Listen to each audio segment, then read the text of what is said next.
U.S. men's, it's called. Let me try that again. The U.S. men's slopestyle team is shooting for a repeat performance at this year's Winter Olympics.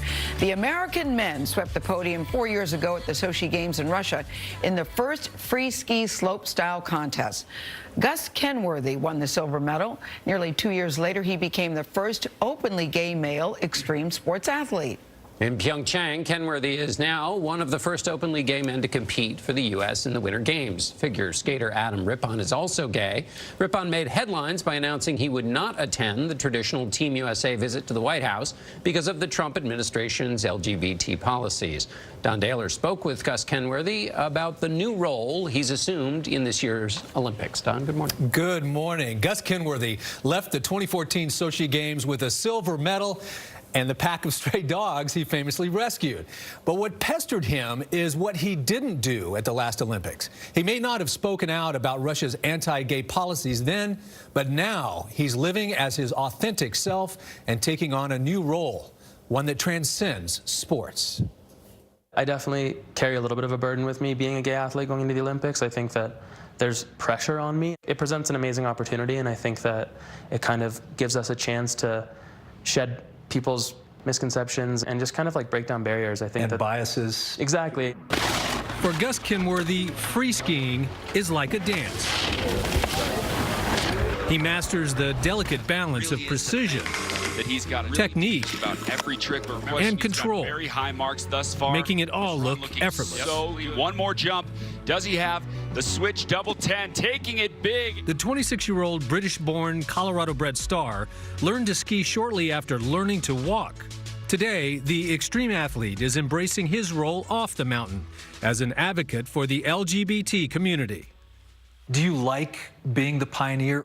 I think it's a bit of a trade-off. When I was a kid, I definitely think that my life would have been easier if I had someone that was in my position, that was out and gay and proud and successful in their sport. But not having that, I think I realized the need for that and the importance of it. And so I want to be that person. I want to be able to be a beacon of light for young kids in sports.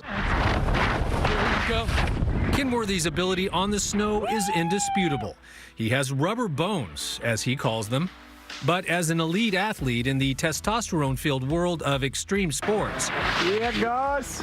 Yeah, dog. Get it, dog. Coming out was frightening. Competitors, even friends, that would say things that were so homophobic, and I don't think that they realized necessarily the impact that it was having on me because I was in the closet. And I think that that's what made me really scared to come out. The turning point came after he won a silver medal in Sochi. A reporter asked him to name his celebrity crush. In a panic, he said pop star Miley Cyrus. And I was really feeling burdened being in the closet. I think before that I was kind of like lying by omission, but then when you're actually lying, and it made me resent myself and made me realize I didn't want to live my life in the closet anymore. I didn't want to be ashamed of who I was. I wanted to just be able to be me. In 2015, after winning his 5th straight title as the world's best free skier, Gus Kenworthy came out on the cover of ESPN, the magazine. How terrifying was that? Scarier than anything else I've ever done. And how proud are you that you did it now? I am proud, but for me, hearing people tell me that it's made it easier for them to accept themselves, to tell someone they were gay or whatever the different story is, like that's what makes me feel like I've done something right. So I think it's the most important thing I've ever done. Whoa, huge trick there. The ski industry embraced him. Switch. And sponsors poured in. You don't want to be defined by one thing, but at the same point, when you are the first in something, that's going to kind of be the title that sticks. And after Sochi, I was like the dog guy, so now I'm the gay guy, and it's fine by me, but I'm looking forward to the day when it's like the Olympic medalist or whatever, and then further into the conversation, maybe it's revealed that I'm gay or someone else is or whatever, but it's not the defining characteristic. Still, for Kenworthy, staying silent is no longer an option. After the Olympics, the Olympic team is generally invited to the White House. Do you think you would go? No. I mean, when we have people elected into office that believe in conversion therapy and are trying to strip trans rights in the military and do these things that are directly attacking the LGBT community, I have no patience. I am so proud to be from the U.S. and to be from a country where you are able to voice your political opinions and stand up for what you believe in. And I think that when you have a platform, you have to use it, especially if you feel very strongly about something. Kenworthy criticized the decision to have Vice President Mike Pence lead the U.S. delegation at the opening ceremony. He said it's unfortunate and sends mixed messages since Pence does not support the LGBT community.